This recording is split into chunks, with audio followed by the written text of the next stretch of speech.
Assalamualaikum warahmatullahi wabarakatuh. Innal hamdalillah nahmaduhu wa nasta'inuhu wa nastaghfiruh wa na'udzu billahi min syururi anfusina wa min sayyiati a'malina. May yahdihillahu fala mudhillalah wa may yudlil fala hadiyalah. Asyhadu an la ilaha illallah wa asyhadu anna Muhammadan abduhu wa rasuluh la nabiyya ba'da. Allahumma salli wa sallim ala nabiyyina Muhammad sallallahu alaihi wasallam wa ala alihi wa sahbihi wa man sara ala nahjihi ila yaumiddin, amma ba'd. Ayo ikhwah, kita lanjutkan kajian Fiqhu Bulughil Maram, memahami lebih dalam kitab Bulughul Maram. Sekarang hadis ke 191. Bismillahirrahmanirrahim.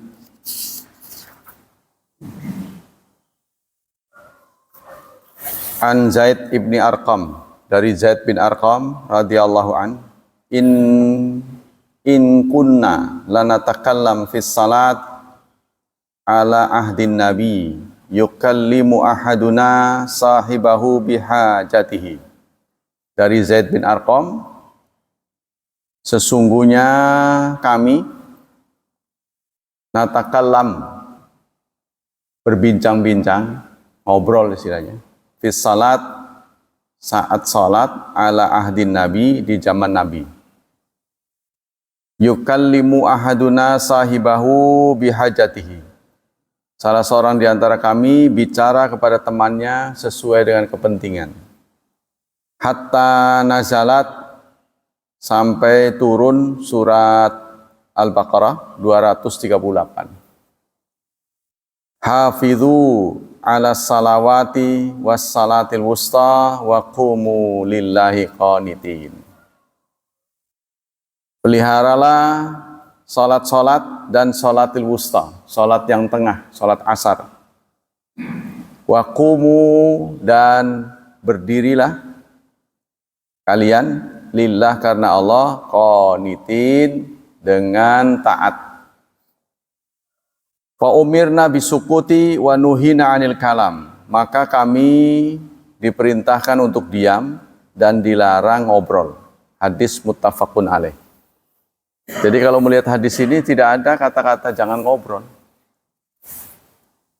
Jadi dulu kami kalau sholat suka ngobrol dengan teman sampai ayat ini turun. Peliharalah sholat-sholat dan sholat menengah dan tegaklah karena Allah dengan taat. Begitu aja. Nggak ada arti dari ayat ini yang jangan ngobrol, nggak ada. Tapi mereka ya ngertinya lebih dari kita. Nggak ada kata-kata jarang ngobrol. Hadis ini artinya sebagai berikut: hafidhu ala salawat ay dawimu ala adaiha fi awqatiha. Artinya dawamlah kalian untuk menjalankan pada waktu-waktunya. Wusta, yang disebut salat wusta adalah salatul asr ala aktsaril aqwal. Pada kebanyakan ulama, salat wusta ini adalah salat asar. Jadi kita bisa mengerti kenapa salat asar ini disebut dengan salat tengah. Itu juga bisa dijawab oleh falak. Ya, pengetahuan terhadap falak. Kalau kita nggak paham falak, nggak akan bisa menempatkan sholat asar sebagai sholat wusta. Ya, jadi sholat asar itu wusta karena setelah asar itu maghrib.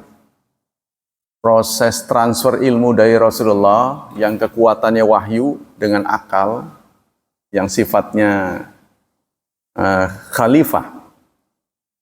Ya, katanya itu ini ja'ilun fil ardi khalifah.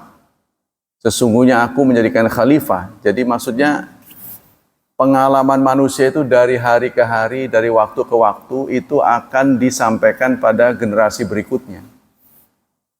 Ya, contohnya manusia kan selalu trial and error. coba salah. Yang salah ini nggak akan diulangi, nanti akan diberitahu ke generasi berikutnya. Itu yang salah satu yang dimiliki oleh manusia melebihi binatang.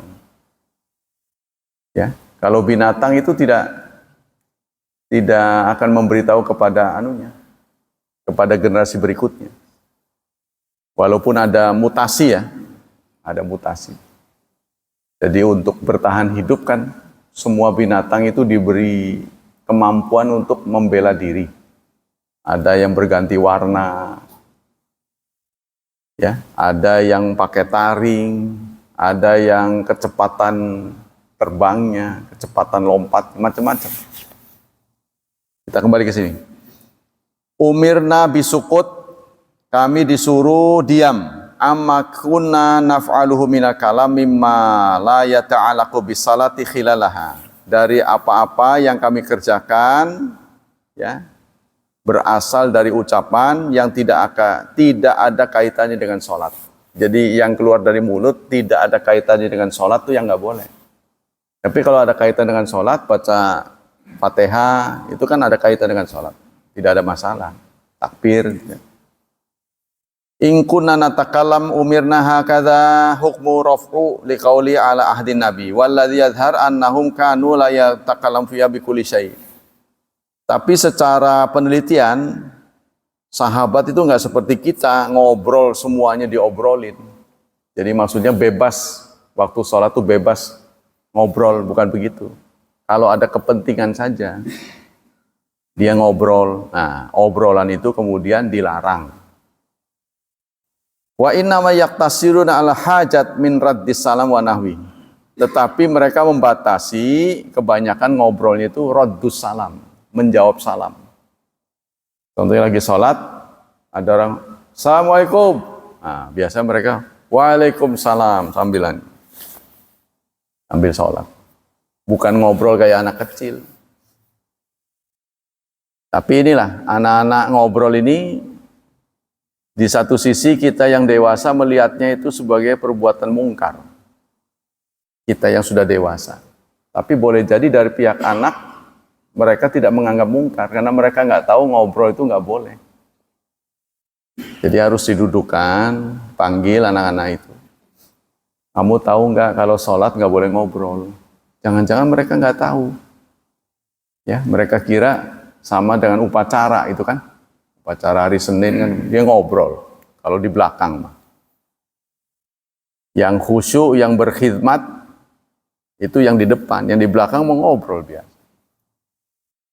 Hatta nazalat sampai kemudian turun ayat zahiru anna naskhal kalam fi salat rawaqaf bihadzal ayat. Jadi larangan ngobrol dalam salat ini karena turunnya ayat ini. Surat 2 ayat 238. Ya, kita lihat dalam ayat ini tidak ada kata-kata jangan ngobrol, nggak ada. Peliharalah sholat-sholat dan sholat tengah dan tegaklah kalian dengan khusyuk, dengan berkhidmat, dengan khidmat. Ya, ada kata-kata begitu. Jadi tidak ada, jangan ngobrol, nggak ada. Tapi mereka dengan ayat ini turun, itu sudah paham. Wakila ghaira dzalika li hadits Ibnu Mas'ud radhiyallahu anhu muttafaqun alaih. Wa nuhina 'anil kalam, dan kami dilarang kalam, dilarang ngobrol. Kullu ma yusamma kalaman fa huwa manhyun anhu. Semua yang disebut ngobrol, kalam itu dilarang. Wa yatamil ayakuna kalam lil ahdi ar-raji' ila qauli ta'ala yukallimu rajul minna sahibahu bihajati. Boleh jadi yang dimaksud kalam ini diambil dari kata-kata kami kalau ada keperluan berbicara pada temannya. Nah itu, maka dilarang bicara. Qonitin sakitin artinya. Qonitin di sini qumu lillahi qonitin artinya diam. Tegaklah, jalankanlah sholat dengan diam. Kesimpulan. Tahrimul kalam fi salah. Haram bicara saat sholat. Sawaun kana limaslahatiha amla, baik karena ada maslahat atau tidak. Kama safaqa fil hadis, sebagaimana yang sudah disampaikan dalam hadis 190, alal alimil amid bitahrimi bittifaq. Tetapi ini berlaku kepada orang yang ngerti, ya, dan orang yang sengaja dia ngerti bahwa itu haram. Nah, orang yang nggak ngerti kan, ya bagaimana dia tahu haram? Ya, satu saat ada ayah dan pamannya, ada ayah dan paman seseorang berantem. Seorang anak, kebetulan dari si A ya, si A dan B ini kakak beradik berantem. Si A kebetulan punya anak, salah satu anaknya nggak pernah sekolah, nggak disekolahin, SD pun nggak. Nah, ayah dan pamannya ini yang notabene kakak beradik berantem. Sampai ancam bunuh-membunuh. Sampai begitu. Anaknya sadar yang salah itu bapaknya.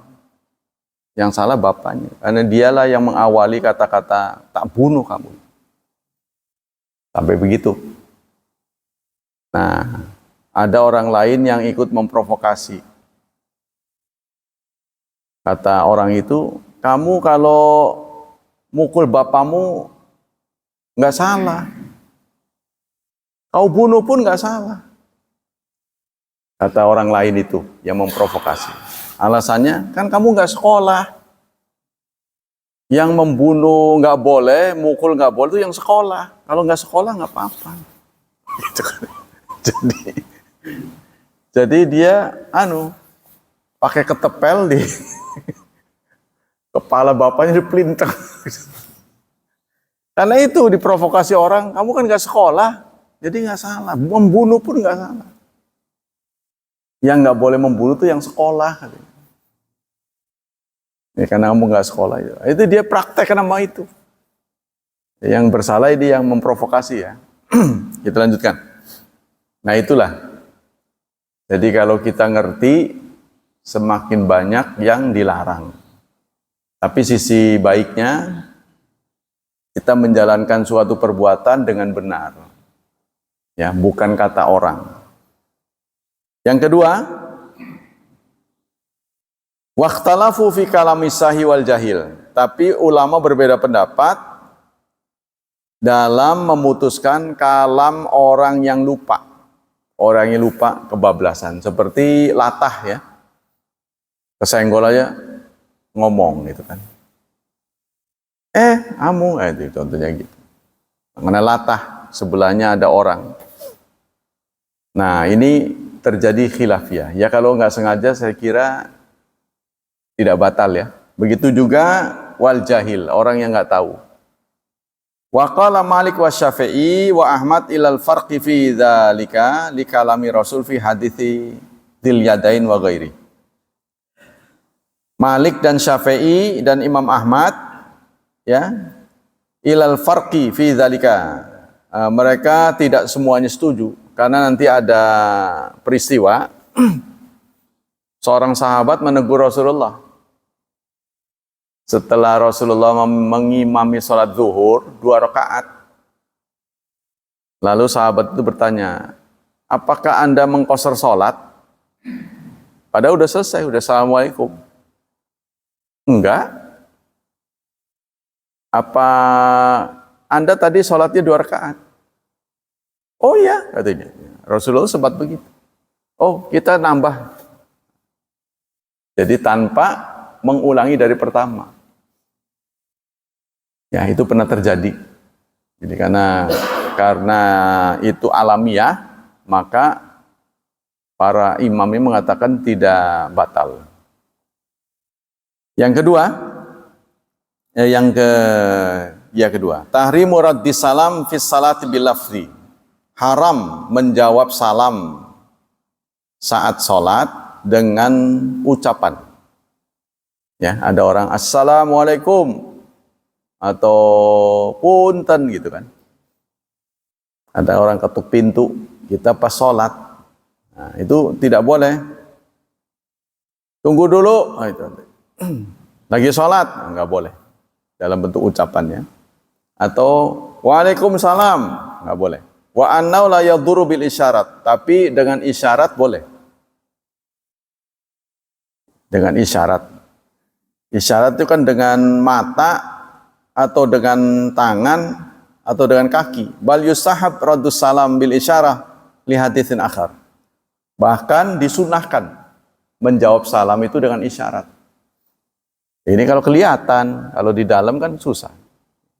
Karena Rasulullah nanti akan ada berita sahabatnya salam, Rasulullah begitu. Waktu salam. Tidak direspon dengan ucapan, tapi dengan tangan gitu, kayak dadah gitu. Yang kedua, fahmu sahabat ridwanullah alaihim al-amra bisukut bin qawlihi wa qumulil qanitin li'annau ahadu ma'anil qunut. Sahabat pemahaman itu luas, wawasan sahabat luas. Mengapa kok mereka menafsirkan qumulil qanitin? Tegaklah menjalankan sholat dengan khidmat. Kenapa mereka tafsirkan dengan diam? Ya, karena waktu itu pas mereka bicara, ayat ini turun. Li'anau ahadu ma'anil kunut. Nah, prosesnya nggak tahu bagaimana ya. Karena kan yang namanya ayat turun itu kan lewat Rasul. Ya, maksudnya bukan Rasulullah lagi sholat, sahabat menjadi makmum, tiba-tiba ada suara, "Qumulillahi qanitin," bukan begitu. Nanti ujung-ujungnya dari Rasulullah juga. Berarti setelah sholat. Rasulullah menyatakan barusan wahyu turun. Nah, tapi kaitannya dengan peristiwa tadi. Mereka pahami, oh berarti tadi kita ngobrol. Itu. Ya, jadi ayat-ayat itu turun pas kejadian. Jadi setelah kejadian turun. Nah, berarti mereka pahami, oh karena itu. Yang keempat, ini tajal musalli la tambihi ghairihi faqad abashar syari'lahu at-takbir liljal. Kalau orang yang sholat itu berkepentingan untuk memberi peringatan kepada orang yang nggak sholat, ya. Jadi jika orang yang sholat itu memberikan berkepentingan untuk mengingatkan, maka syariat membolehkan dia takbir untuk laki-laki. Allahu Akbar. Bukan subhanallah ya, takbir. Contohnya apa? Orang lagi sholat melihat orang buta itu kan pakai tongkat. Nah, di depannya itu solokan. Aduh, premen gitu. Allahu Akbar. Paham nggak itu? Dia lagi nyari jalan. Ya, dia mengingatkan itu.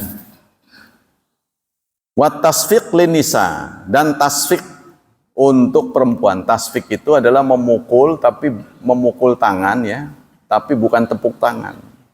Jadi punggungnya. Kalau begini kan tepuk tangan, ya.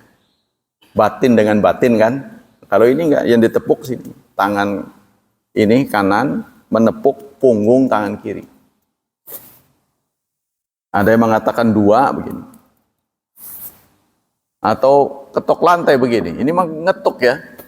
Jadi dalam hadis itu ada yang dua begini. Karena waktu itu kan lantainya masih batu, masih tanah. Jadi kalau diketuk juga nggak kedengaran. Malah sakit, oh aduh lari. Kalau ini kan kedengaran, tuk tuk tuk tuk. Kalau nggak ada karpetnya, ya untuk memberi peringatan saat kita sholat kan nggak boleh bicara. Ada hal-hal penting, contohnya ada ular berbisa atau ada binatang berbisa atau pas lagi sholat lampu padam contohnya. Nah, bagaimana mengatasinya? Hal-hal seperti itu ya.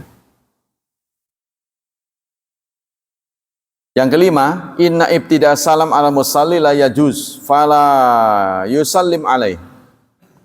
Memulai salam untuk orang yang sholat itu tidak boleh. Tadi kalau menjawab salam aja nggak boleh, apalagi memulai.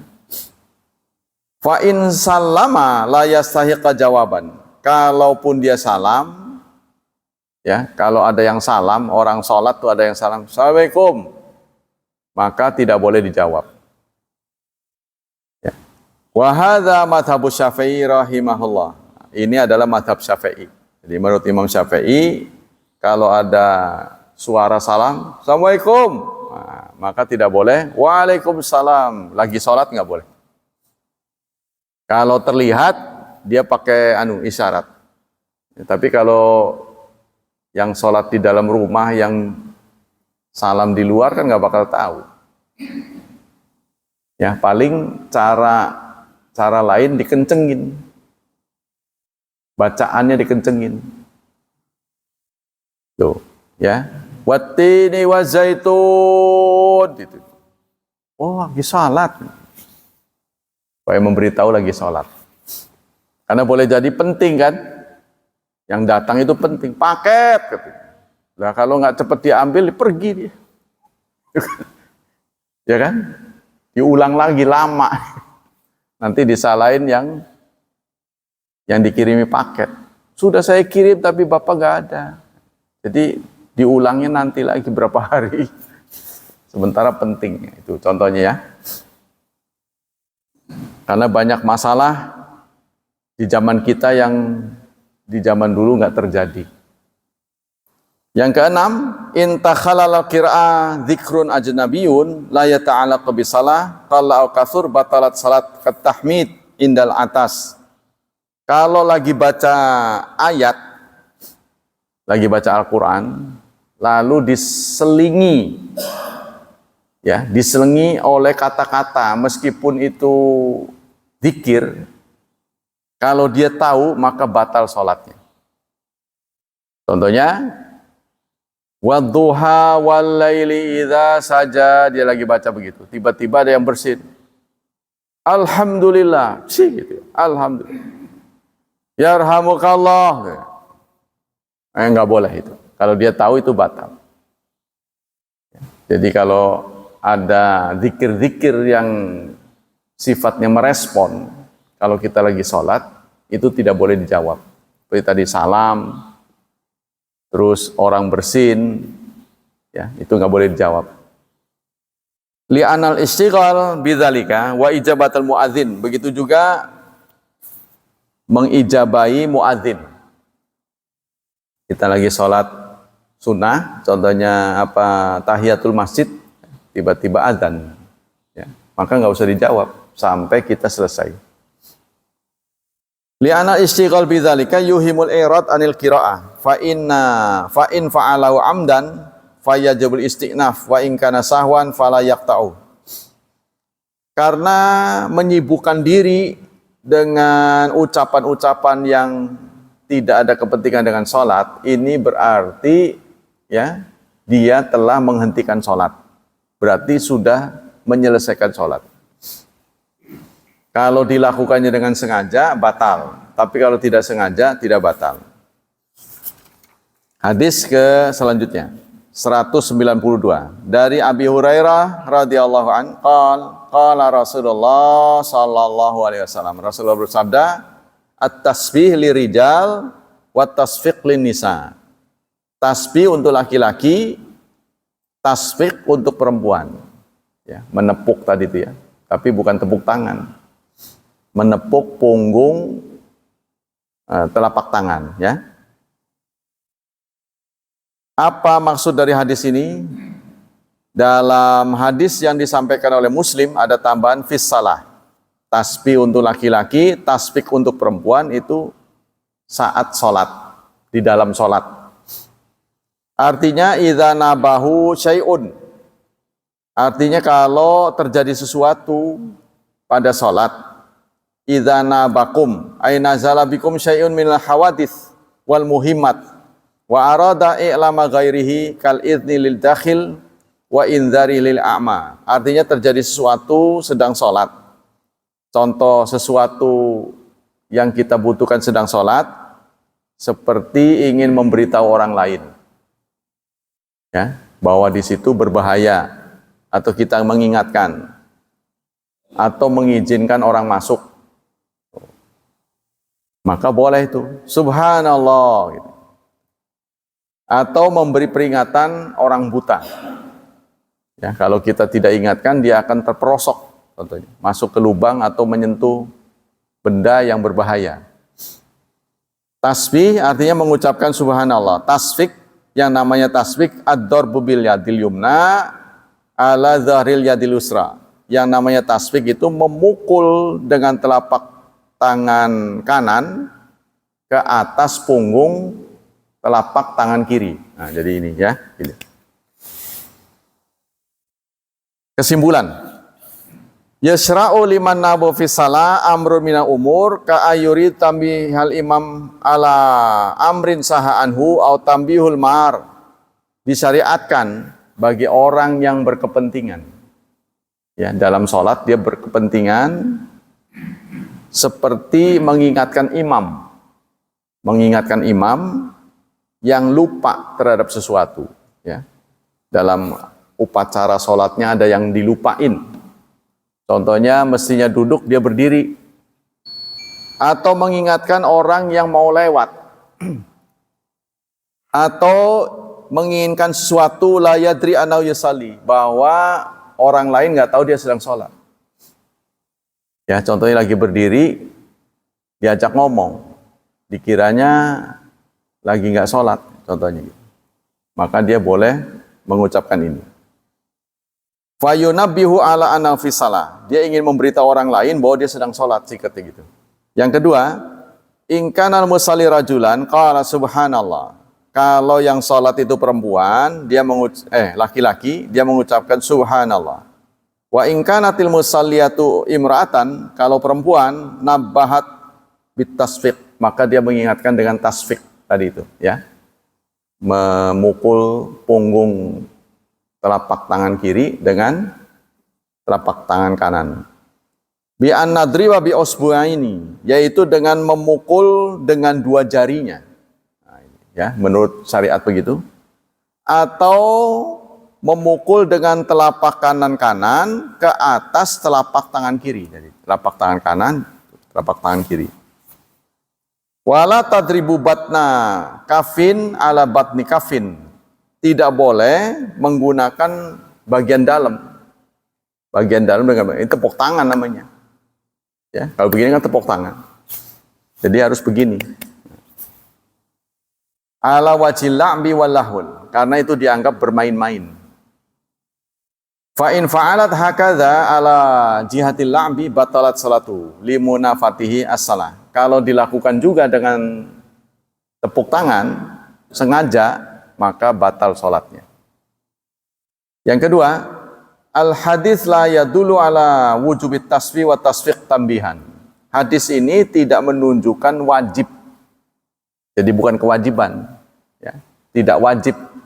Tapi kalau harus mengingatkan, ya, maka dengan cara tadi. Idlaisa fihi amrun, karena tidak ada perintah di sini. Jadi Rasulullah mengatakan bagi laki-laki adalah tasbih, bagi perempuan adalah tasfiq. Lakin warada bi lafzil amri fi riwayatin, tapi di hadis yang lain ada. Jadi hadis satu dengan hadis lain itu saling menunjang. Rasulullah bersabda, "Idza nabakum amrun," jika sesuatu menimpamu, fal yusabbihi rijal, maka hendaklah laki-laki bertasbih, wal yusaffiqin nisa, dan perempuan bertasbih. Wa qala Rafi'i wan Nawawi rahimahumullah innahu sunnah. Ar-Rafi'i dan Nawawi mengatakan bahwa menyikapi sesuatu itu dengan tasbih untuk laki-laki, tasbih untuk perempuan, hukumnya sunnah, bukan wajib. Yang mengingatkan imam itu sunnah. Yang keempat, idza sahal imam, jika imam salah, lupa, ya, karena lupa. Wa nabbahul makmum, sudah diingatkan oleh makmum. Fa in kana qaulan qaulahu, jika ucapan, jika yang salah itu ucapan, maka dia boleh menirukan isi peringatannya. Ya, contohnya wasyamsi. Nah, Maka ada yang meluruskan wadduhaha. Nah, dia boleh wadduhaha gitu kan. Wa in kana fi'lan, bagaimana kalau tindakan bukan ucapan? Kalau tadi kan ucapan. Ini kelakuan, maksudnya perbuatan. Fa in tadzakara imam amila bidzalik. Kalau imamnya ingat, ya. Contohnya imamnya mestinya gimana tuh? Imamnya mestinya duduk, dia berdiri.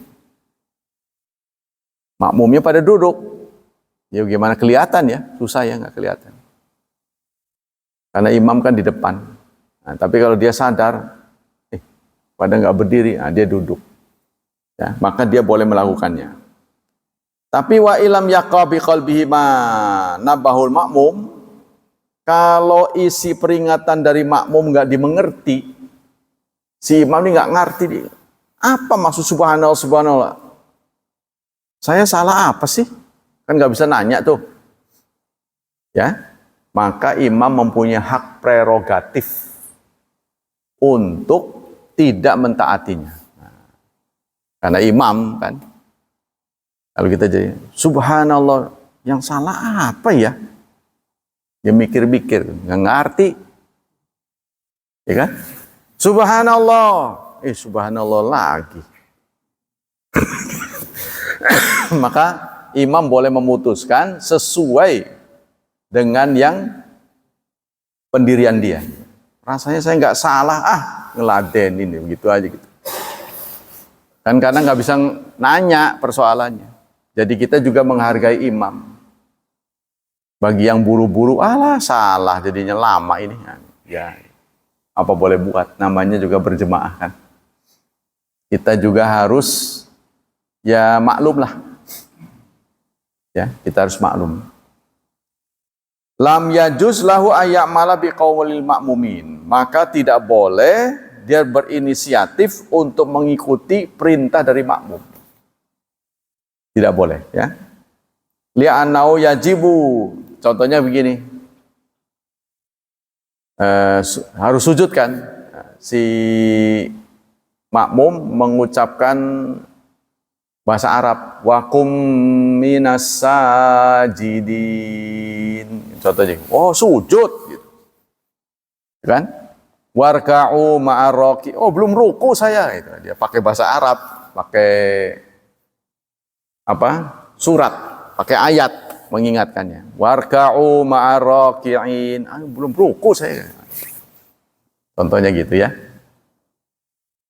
Tapi kalau dia nggak yakin, nggak boleh mengikuti saran dari makmum, ya. Tapi jangan saudara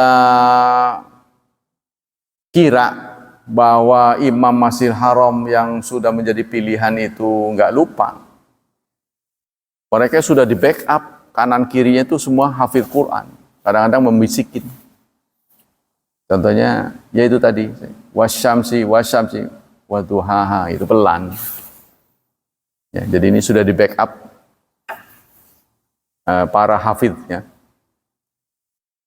Li'annau yajibu alail amal biyaqini nafsi fi ziyadah wa naqs. Karena imam mempunyai hak prerogatif, ya, untuk menentukan mana yang dia harus pilih. Ini rakaat ini udah 3 apa belum? Udah 4 belum ya? Udah 4 apa 3 nih? 4 apa 3? Contohnya gitu.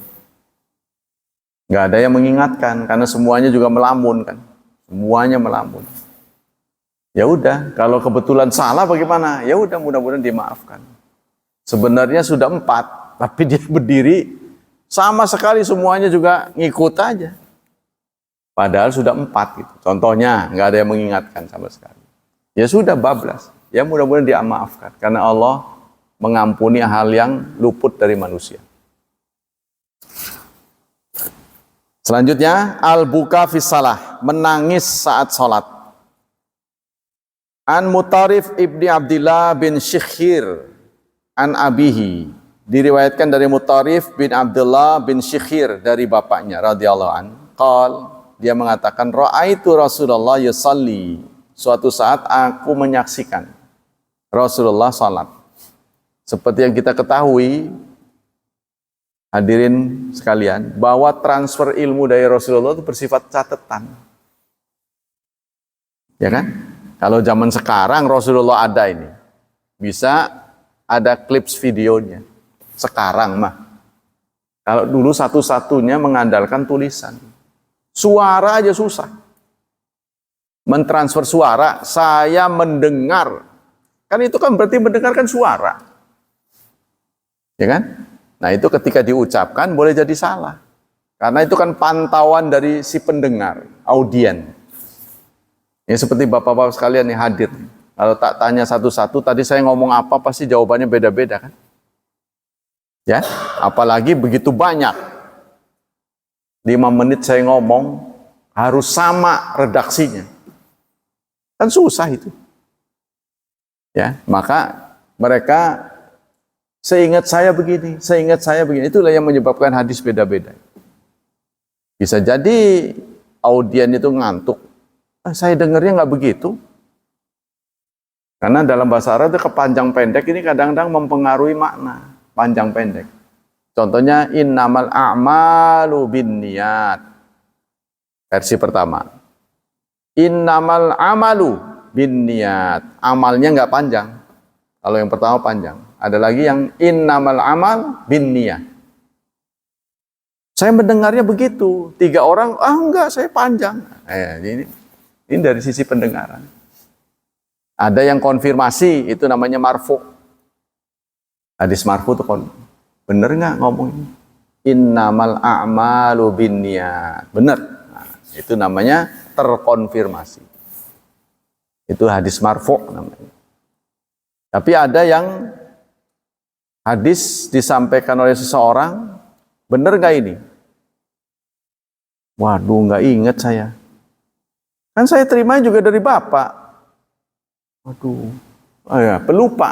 Nah, itu namanya mukhtalid. Maka hadisnya gugur.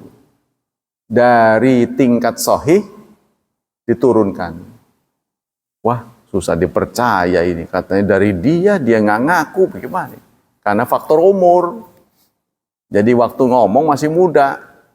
Ditanya lagi udah tua. Ini kan dari Bapak dulu yang nyampein. Waduh, dia juga nggak nyatet berdasarkan ingatan. Nah, saya nggak dicatat. Ntar tak lihat catatan, nah, kan enak. Iya benar. Ada juga yang begitu, yang mengandalkan catatan. Kata Abu Hurairah, saya itu hadisnya tidak lebih banyak dari Abdullah bin Umar. Kata Abu Hurairah, cuma bedanya beliau pakai catatan, saya hafalan. Itu kata Abu Hurairah. Dari sisi konten hadisnya lebih banyak Ibnu Umar. Tapi dia catatan. Jadi dengar dicatat. Kalau saya hafalan. Ini kan luar biasa ya. Kita lanjutkan. Jadi satu saat saya melihat Rasulullah sedang salat, wa fi sadrihi azizun ka azizil mirjal. Di dadanya itu bergolak. Ya, terlihat naik turun dadanya nih. Saya hampir sulit mengerti ya, kan beliau ini menjadi makmum ya. Rasulullah apalagi salat sunnah ini. Kalau lagi imam kan nggak kelihatan dadanya. Ya kan? Saya melihat dadanya itu naik turun. Seperti ketel yang airnya mendidih itu. Kan bunyi. Nah, ini dadanya seperti itu, dia menggambarkan itu. Karena dulu kan susah moto ya. Susah merekam ya, belum ada rekaman. Jadi saya lihat dadanya itu naik turun seperti ketel yang sedang memuat air mendidih. Minal buka karena menangis. Gitu tuh. Ya, begitu tuh. Sesenggukan lah singkat. Akhrajal khamsa ila Ibnu Majah. Dikeluarkan oleh 5 imam kecuali Ibnu Majah. Wasahahahu Ibnu Hibban.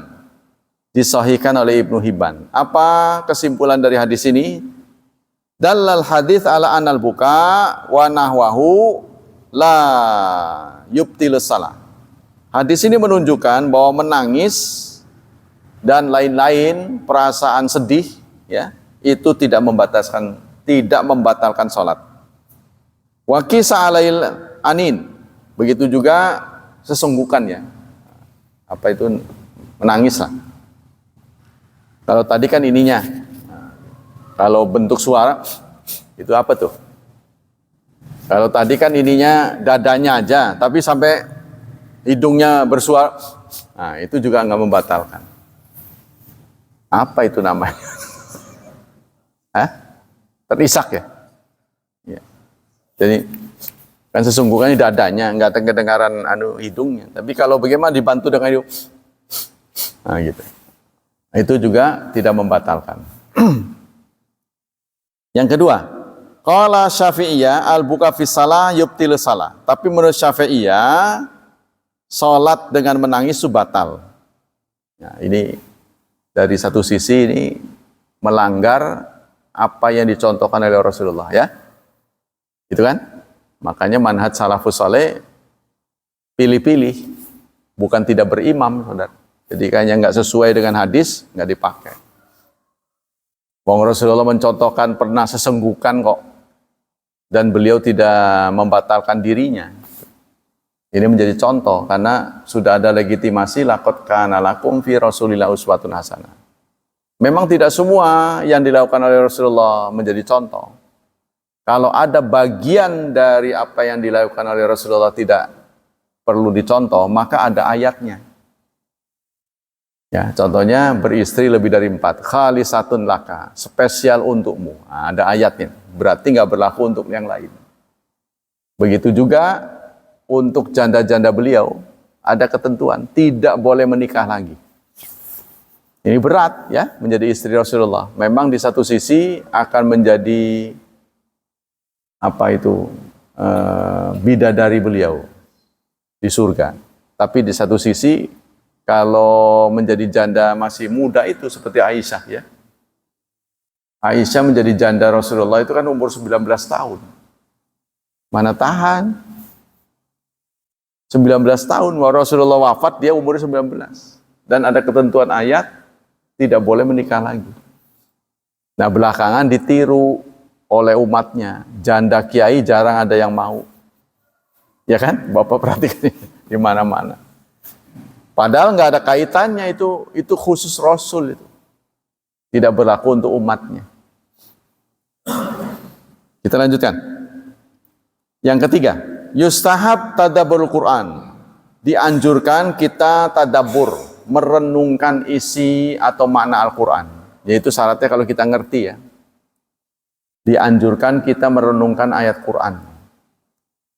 Sebab dalam surat Sad, surat ke-38 ayat 29 Allah berfirman, kitabun, suatu kitab, anzalnahu ilaik, yang kami turunkan kepadamu, mubarakun, yang diberkahi, liyadabbaru, agar mereka mentadaburi ayatihi, ayat-ayatnya. Jadi merenungkan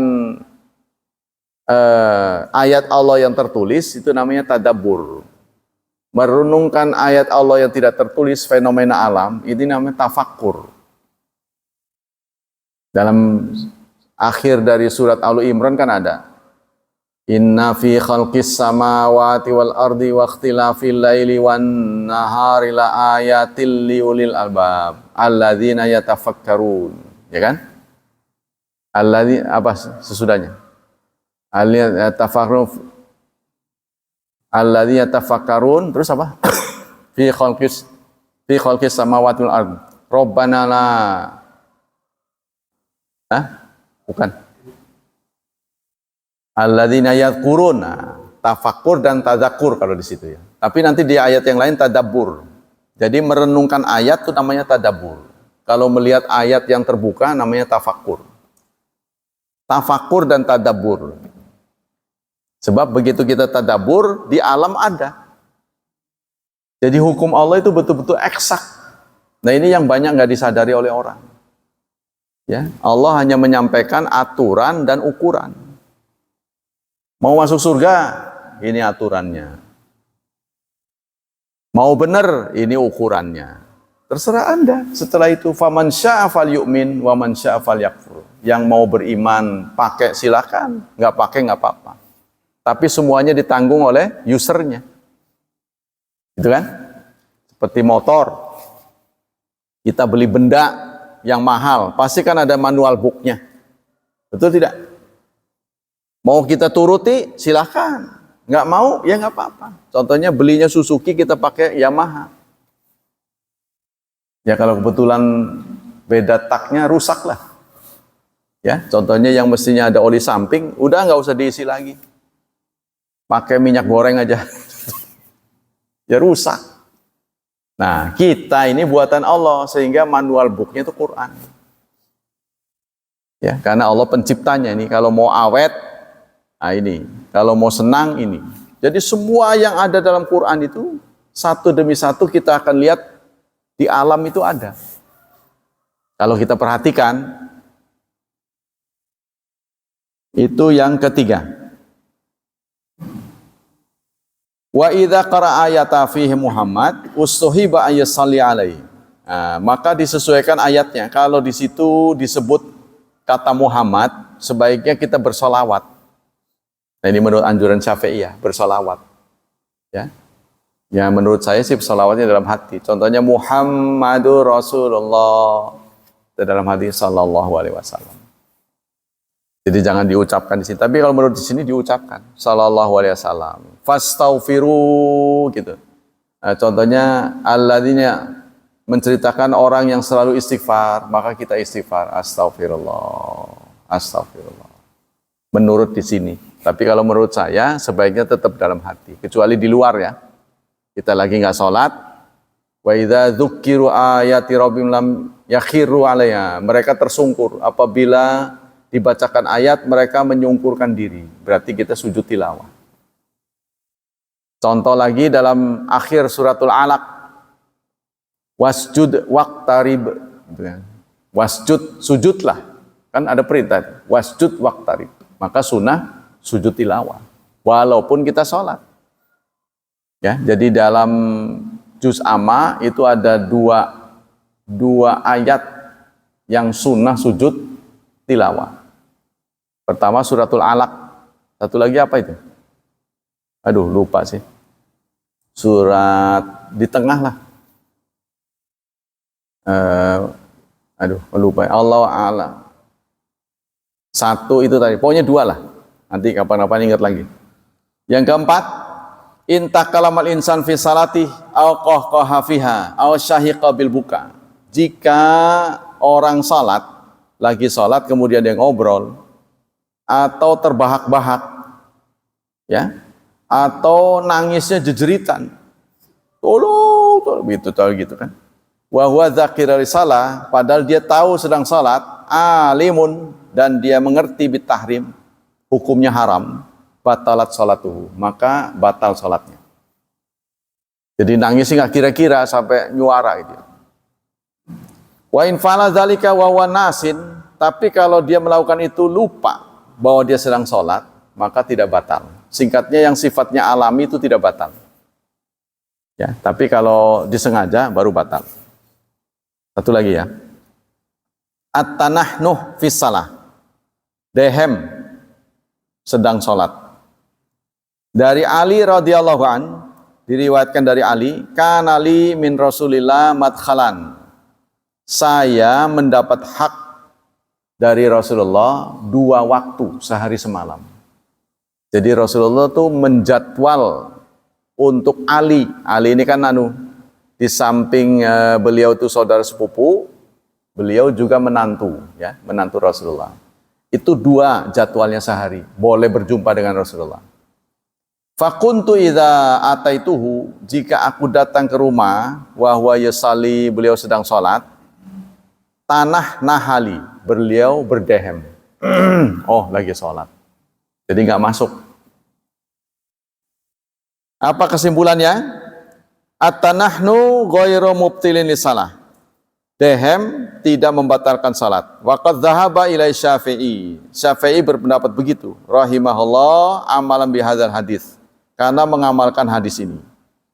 Lau sabata hadisani tanahnaha sabbaha lakan jamu bainahuma bi anna kana taratan yusabbih wa taratan yatanahna wa huwa jam'un sahih.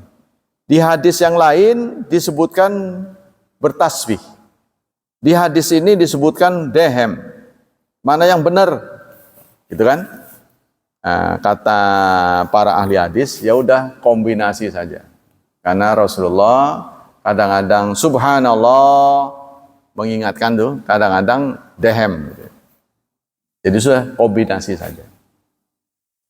Inna tanahnu fi salat fihi aujuh. Mengenai dehem di dalam salat. Jadi hukum dehem gimana? In bana minu harfan batalat salatu. Beberapa ahli fikih mengatakan kalau menyuara sampai 2 huruf itu batal salatnya. Gitu tuh. Nah ini kalau sampai keluar 2 huruf, kalau cuma itu 1 huruf, itu berarti lebih dari 2 huruf batal. Ya. Jadi dehem saja diatur, waduh mandep paleng. Wa ila fala, tapi kalau tidak 2 huruf tidak batal. Qala Nawawi rahimahullah, itu pendapat Nawawi. An-Nawawi yang menulis Riyadhus Shalihin, ya, terus Matan Arba'in.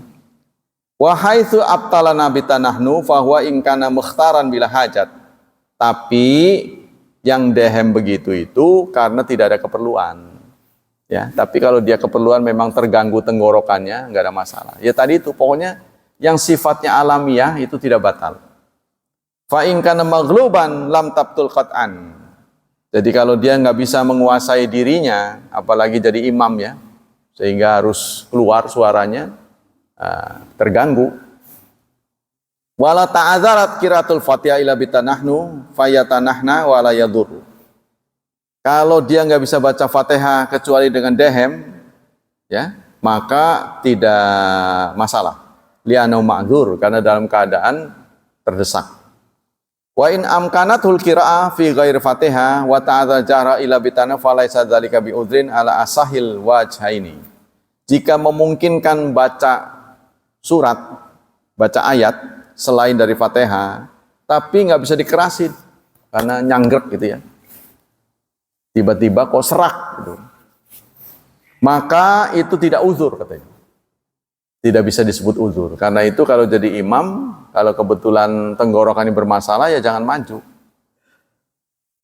Kalau yang lagi jahri ya, lagi sholat keras. Li'anau laisa biwajib, karena bukan wajib. Jadi baca sekedarnya saja. Jadi tidak harus sekian ayat. Surat yang dibaca setelah Fatihah itu nggak ada ketentuan sekian ayat, itu nggak ada. Memang ada sunnah-sunnah kalau hari pagi Jumat ini, malam Jumat ini memang ada, tapi tidak wajib. Jadi kalau yang tidak wajib selain itu berapa ketentuannya? Tidak ada. Ya. Mau ringan, mau anut, semuanya yang enak aja lah, yang nyaman. Wa in tanahnaha imahu wa dzahara min harfan fawajhan. Kalau imam itu tidak berkepentingan untuk dehem, kemudian dia dehem, ya, dan kemudian keluar 2 huruf, asahuma anaula dawam ala mutaba'atihi. Maka seorang makmumnya bagaimana kalau mengikuti imam yang kebetulan dehem, panjang dehemnya gitu. Diketahui dia sengaja, bukan ada kepentingan tenggorokannya bermasalah, maka sebaiknya makmum itu tetap mengikuti. Li'anal asla baqaus salati, karena pada prinsipnya dia nggak tahu motifnya apa, jadi nggak boleh nebak-nebak. Wah, kayaknya ada pejabat ini sampai dia dehem banyak, Bu. Kita nggak boleh menuduh ada siapa yang datang, itu kan, karena imam itu kan nggak bisa ditanya. Wali annama yu'adu harfan fahuwa kalam fabatalat salatu. Tapi kalau untuk imam, kalau dia sengaja tidak ada kepentingan dengan sholat, maka batal sholat. namanya mutaba'ah, Rasulullah kan mengatakan innama ju'ilal imamu liyutamma bih. Imam dijadikan untuk diikuti. Nah, kata ulama yang diikuti itu gerakannya, bukan ucapannya. Kan kita nggak bisa memantau ucapan karena kan dia di depan kan. Masa kita mau lihat, nggak mungkin begitu. Maka gerakannya sepanjang bisa kita pantau, oh dia nah, maka kita harus ikuti. Berdasarkan hadis ini, Syekh Utsaimin berpendapat dalam masalah-masalah khilafiyah kita harus ikut imam, pilihan imam. Contoh masuk kategori khilafiyah adalah kunut. Kita sehari-hari nggak kunut, tapi suatu saat kita menjadi makmum dari imam yang berkunut. Bagaimana sikap kita? Nah, menurut Imam Syekh Utsaimin, karena kita statusnya menjadi makmum, Rasulullah mengatakan makmum dijadikan harus imam seseorang dijadikan imam untuk diikuti. Maka dia harus ngikut gerakannya saja. Mulutnya nggak usah. Jadi nggak usah ikut amin tak apa, nggak usah. Berarti dia begini ikut begini. Itu masalah khilafiyah. Begitu juga kalau dia bisa memantau imamnya itu kan ada khilafiyah ketika turun. Ada yang mendahulukan dengkul, ada yang mendahulukan tangan. Kalau dia memastikan dia tahu imamnya tangan, dia harus tangan. Dalam masalah khilafiyah. Nah, tapi kalau kita sendiri ya bebas, tergantung pilihan kita. Itulah dalam bentuk ketaatan. Karena kita saat menjadi makmum itu terikat untuk taat pada imam. Perubahan rukun kan selalu pakai Allahu Akbar. Perubahan rukun itu selalu Allahu Akbar. Maksudnya ganti gerak itu harus di Allahu Akbar. Kecuali tasmi' i'tidal. Itu satu-satunya yang sami Allahu liman hamidah. Itu. Jadi memang terjadi khilafiyah. Jadi karena itu berubah, ya harus Allahu Akbar. Allahu Akbar. Kalau enggak itu yang enggak sempat ngelihat enggak tahu. Bayangkan kalau kita menjadi makmum di belakang, tiba-tiba dia sujud. Ya. Nah, contohnya wasjud waqtarib. Nah, dia langsung sujud. Yang di belakang enggak tahu. Demikian kajian pagi ini, semoga menginspirasi kita semua. Semoga Allah tetap melindungi dan menyelamatkan kita dari wabah dan fitnah, dari syubhat dan syahwat, dan semoga Allah berkenan memberikan kemudahan serta masa depan yang cerah buat putra-putri kita, membimbing mereka untuk menjadi hamba Allah yang saleh dan salihat. Subhanakallah wa bihamdik, asyhadu alla ilaha illa anta astaghfiruka wa atubu ilaik. Wassalamualaikum warahmatullahi wabarakatuh.